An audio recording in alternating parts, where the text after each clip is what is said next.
ವೀಕ್ಷಕರೆಲ್ಲರಿಗೂ ಭವಿಷ್ಯವಾಣಿ ವಿಶೇಷ ಕಾರ್ಯಕ್ರಮಕ್ಕೆ ಸ್ವಾಗತ. ಇವತ್ತಿನ ಈ ವಿಡಿಯೋದಲ್ಲಿ ನಾವು ಬುಧನ ರಾಶಿ ಪರಿವರ್ತನೆಯ ಪ್ರಭಾವಗಳ ಕುರಿತು ತಿಳಿದುಕೊಳ್ಳಲಿನ. ವೀಕ್ಷಕರೇ, ಬುಧವು ಚಂದ್ರನ ನಂತರ ನಮ್ಮ ಸೌರವ್ಯೂಹದಲ್ಲಿ ಅತ್ಯಂತ ಚಿಕ್ಕದಾದ ಮತ್ತು ವೇಗವಾಗಿ ಚಲಿಸುವ ಗ್ರಹವಾಗಿದೆ. ಇದು ನಮ್ಮ ಬುದ್ಧಿವಂತಿಕೆ, ಸ್ಮರಣೆ ಮತ್ತು ಕಲಿಕೆಯ ಸಾಮರ್ಥ್ಯವನ್ನು ಪ್ರತಿನಿಧಿಸುತ್ತದೆ. ಇದು ನಮ್ಮ ಪ್ರತಿವರ್ತನೆಗಳು, ನರಮಂಡಲ, ನಮ್ಯತೆ, ಮಾತು, ಭಾಷಾ ಸಂವಹನ, ಲಿಖಿತ ಅಥವಾ ಮೌಖಿಕ ಮತ್ತು ಸಂಖ್ಯೆಗಳಿಗೆ ಸಂಬಂಧಿಸಿದ ಯಾವುದನ್ನಾದರೂ ನಿಯಂತ್ರಿಸುತ್ತದೆ. ಬಲವಾದ ಬುಧವು ಅಗತ್ಯವಾದ ಜೀವನ ತೃಪ್ತಿ, ಉತ್ತಮ ಆರೋಗ್ಯ ಮತ್ತು ಬಲವಾದ ಮನಸ್ಸನ್ನು ಒದಗಿಸುತ್ತದೆ. ಇದು ಸಕಾರಾತ್ಮಕ ಫಲಿತಾಂಶಗಳನ್ನು ತರಬಹುದು, ವ್ಯಾಪಕವಾದ ಜ್ಞಾನವನ್ನು ಪಡೆದುಕೊಳ್ಳುವಲ್ಲಿ ಹೆಚ್ಚಿನ ಯಶಸ್ಸಿಗೆ ಕಾರಣವಾಗುತ್ತದೆ. ಇದು ವ್ಯವಹಾರದಲ್ಲಿ ಉತ್ತಮ ನಿರ್ಧಾರ ತೆಗೆದುಕೊಳ್ಳಲು ಸಹಾಯ ಮಾಡುತ್ತದೆ. ನಮ್ಮ ಜಾತಕದಲ್ಲಿ ಬುಧ ಬಲವಿರುವವರು ಸಾಮಾನ್ಯವಾಗಿ ಊಹಾಪೋಹ ಮತ್ತು ವ್ಯಾಪಾರದಲ್ಲಿ ಉತ್ತಮ ಸಾಧನೆ ಮಾಡುತ್ತಾರೆ. ಅವರು ಜ್ಯೋತಿಷ್ಯ ಮತ್ತು ಆಧ್ಯಾತ್ಮದಂತಹ ನಿಗೂಢ ಆಚರಣೆಗಳಲ್ಲಿಯೂ ಸಹ ಅಭಿವೃದ್ಧಿ ಹೊಂದಬಹುದು. ಬುಧ ಗ್ರಹವು ಏಪ್ರಿಲ್ ತಿಂಗಳಿನ 30ನೇ ತಾರೀಕಿನ ದಿನ ಬೆಳಿಗ್ಗೆ 6:38 ತನ್ನ ದುರ್ಬಲ ರಾಶಿಯಾದ ಮೀನದಿಂದ ಹೊರಬಂದು ಮೇಷ ರಾಶಿಗೆ ಪ್ರವೇಶಿಸುತ್ತದೆ. ಈ ಸಾಗಣೆಯು ಪ್ರತಿ ರಾಶಿ ಚಕ್ರದ ಮೇಲೆ ವಿಶೇಷ ಪರಿಣಾಮವನ್ನು ಬೀರುತ್ತದೆ. ಬುಧವನ್ನು ಮಾತಿನ ಅಂಶ ಎಂದು ಕರೆಯಲಾಗುತ್ತದೆ. ಇದು ನಮಗೆ ಸಂಖ್ಯಾಶಾಸ್ತ್ರದ ಸಾಮರ್ಥ್ಯವನ್ನು ಒದಗಿಸುತ್ತದೆ. ಬುಧವು ನಮ್ಮ ಬುದ್ಧಿವಂತಿಕೆಯನ್ನು ನಿಯಂತ್ರಿಸುತ್ತದೆ ಮತ್ತು ನಮಗೆ ತಾರ್ಕಿಕ ಸಾಮರ್ಥ್ಯಗಳನ್ನು ಒದಗಿಸುತ್ತದೆ. ನಾವು ಏನನ್ನಾದರೂ ಎಷ್ಟು ಚೆನ್ನಾಗಿ ವಿಶ್ಲೇಷಿಸಬಹುದು ಎಂಬುದನ್ನು ಬುಧ ನಿರ್ಧರಿಸುತ್ತದೆ. ಬುಧ ಗ್ರಹವು ಭಯಾನಕ ಸ್ಥಿತಿಯಲ್ಲಿದ್ದರೆ ವ್ಯಕ್ತಿಯ ಮಾತು ಯಾರನ್ನಾದರೂ ವಿರೋಧಿಯನ್ನಾಗಿ ಮಾಡಬಹುದು. ಮತ್ತೊಂದೆಡೆ ಬುಧವು ಉತ್ತಮ ಸ್ಥಾನದಲ್ಲಿದ್ದರೆ ಒಬ್ಬ ವ್ಯಕ್ತಿಯು ತನ್ನ ಸುಂದರವಾದ ಪದಗಳನ್ನು ಇತರರನ್ನು ತನ್ನದಾಗಿಸಿಕೊಳ್ಳಬಹುದು. ಇದು ಬುಧದ ವಿಶಿಷ್ಟ ಗುರುತು. ವೀಕ್ಷಕರೇ, ಬುಧನ ರಾಶಿ ಪರಿವರ್ತನೆಯು ಮೇಷ ರಾಶಿಯ ಜಾತಕದವರ ಪಾಲಿಗೆ ಹೇಗೆ ಸಾಬೀತಾಗಲಿವೆ? ಯಾವೆಲ್ಲ ಪ್ರಭಾವಗಳು ಇಲ್ಲಿ ನಿಮಗೆ ಲಭಿಸಲಿವೆ ಮತ್ತು ಯಾವ ವಿಷಯವಾಗಿ ಇಲ್ಲಿ ನೀವು ಎಚ್ಚರಿಕೆ ವಹಿಸಬೇಕು ಅನ್ನೋದನ್ನ ನೋಡೋಣ. ಮಾಹಿತಿ ತಿಳಿದುಕೊಳ್ಳುವುದಕ್ಕೂ ಮುನ್ನ ನಮ್ಮ ವಿನಂತಿ ಎಂದರೆ, ನೀವಿನ್ನೂ ನಮ್ಮ ಚಾನೆಲ್ ಸಬ್ಸ್ಕ್ರೈಬ್ ಮಾಡಿಲ್ಲವೆಂದರೆ ದಯವಿಟ್ಟು ಈಗಲೇ ನಮ್ಮ ಚಾನೆಲ್ ಸಬ್ಸ್ಕ್ರೈಬ್ ಮಾಡಿ. ಜತೆಗೆ ನಿರಂತರ ವಿಡಿಯೋ ಅಪ್ಡೇಟ್ಸ್ಗಳಿಗಾಗಿ ಪಕ್ಕದ ಬೆಲ್ ಐಕಾನ್ ಕ್ಲಿಕ್ ಮಾಡಿ. ವೀಕ್ಷಕರೇ, ಮೇಷರಾಶಿಯವರಿಗೆ ಈ ಸಮಯವು ಆತ್ಮವಿಶ್ವಾಸವನ್ನು ಹೆಚ್ಚಿಸುವುದರ ಜೊತೆಗೆ ಜೀವನದ ವಿವಿಧ ಕ್ಷೇತ್ರಗಳಲ್ಲಿ ಸ್ಪಷ್ಟ ನಿರ್ಧಾರಗಳನ್ನು ತೆಗೆದುಕೊಳ್ಳುವ ಶಕ್ತಿ ನೀಡುತ್ತದೆ. ವ್ಯವಹಾರ ಮತ್ತು ಉದ್ಯೋಗ ಕ್ಷೇತ್ರಗಳಲ್ಲಿ ನೀವು ತಾಳ್ಮೆಯಿಂದ ಹಾಗೂ ಚತುರತೆಯಿಂದ ನಿರ್ಧಾರಗಳನ್ನು ತೆಗೆದುಕೊಳ್ಳಬಹುದು. ನಿಮ್ಮ ಸಂವಹನ ಕೌಶಲ್ಯವು ಹೆಚ್ಚಾಗುತ್ತಿದ್ದು, ಇದರಿಂದ ನೀವು ನಿಮ್ಮ ಮಾತಿನ ಮೂಲಕ ಇತರರನ್ನು ಪ್ರಭಾವಿಸಲು ಸಾಧ್ಯವಾಗುತ್ತದೆ.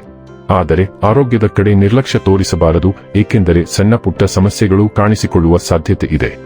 ಲಗ್ನದಲ್ಲಿರುವ ಬುಧನ ಪ್ರಭಾವದಿಂದ ನಿಮ್ಮ 7ನೇ ಮನೆಯ ಮೇಲೆ ಪರಿಣಾಮ ಬೀಳುತ್ತದೆ.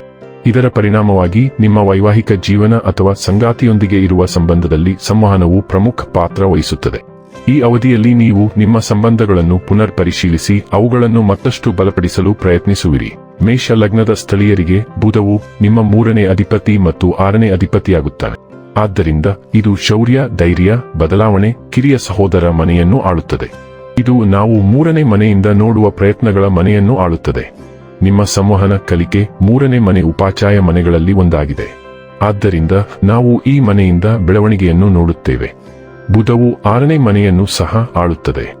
ಆದ್ದರಿಂದ 4 ಉಪಾಚಾಯ ಮನೆಗಳಲ್ಲಿ ಬುಧವು ಈ 2 ಮನೆಗಳನ್ನು ನೈಸರ್ಗಿಕ ಇಂದ್ರಿಯವಾಗಿ ಆಳುತ್ತದೆ.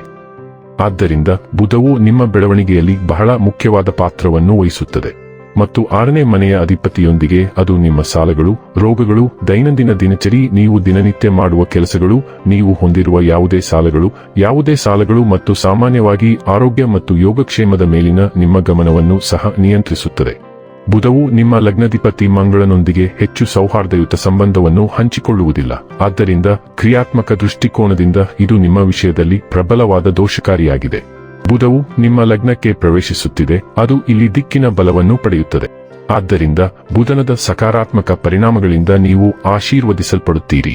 ನಿಮಗೆ ಸ್ಪಷ್ಟವಾದ ಸಂದೇಶವೆಂದರೆ, ಸಂವಹನದ ವಿಷಯದಲ್ಲಿ ನಿಮ್ಮ ಜೀವನದಲ್ಲಿ ಕೆಲವು ತ್ವರಿತ ನಿರ್ಧಾರಗಳನ್ನು ತೆಗೆದುಕೊಳ್ಳಬೇಕಾಗುತ್ತದೆ. ಮೇಷರಾಶಿಯಲ್ಲಿ ಬುಧನ ಸಂಚಾರವು ಕೆಲವು ಸಣ್ಣ ಸಮಸ್ಯೆಗಳನ್ನು ತರಬಹುದು. ಆದ್ದರಿಂದ ನೀವು ನಿಮ್ಮ ಆರೋಗ್ಯ ಮತ್ತು ಯೋಗಕ್ಷೇಮದ ಬಗ್ಗೆ ಹೊಸ ಗಮನ ಹರಿಸಬೇಕು. ಈ ಸಮಸ್ಯೆಗಳು ನಿಮ್ಮ ಹೊಟ್ಟೆಗೆ ಸಂಬಂಧಿಸಿರಬಹುದು ಅಥವಾ ನೀವು ಕೆಲವು ವೈರಲ್ ಸೋಂಕುಗಳಿಗೆ ಗುರಿಯಾಗಬಹುದು. ಆದ್ದರಿಂದ ನೀವು ನಿಮ್ಮ ಆರೋಗ್ಯದ ಬಗ್ಗೆ ಕಾಳಜಿ ವಹಿಸಬೇಕು.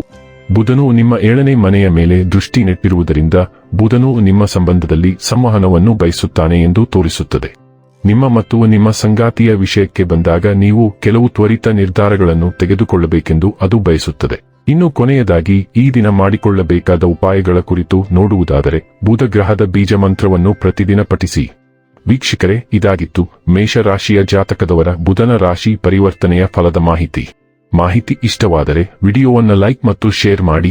ಹಾಗೆ ಚಾನೆಲ್ ಸಬ್ಸ್ಕ್ರೈಬ್ ಮಾಡುವುದರ ಜೊತೆಗೆ ನಿರಂತರ ವಿಡಿಯೋ ಅಪ್ಡೇಟ್ಸ್ಗಳಿಗಾಗಿ ಪಕ್ಕದ ಬೆಲ್ ಐಕಾನ್ ಕ್ಲಿಕ್ ಮಾಡಿ.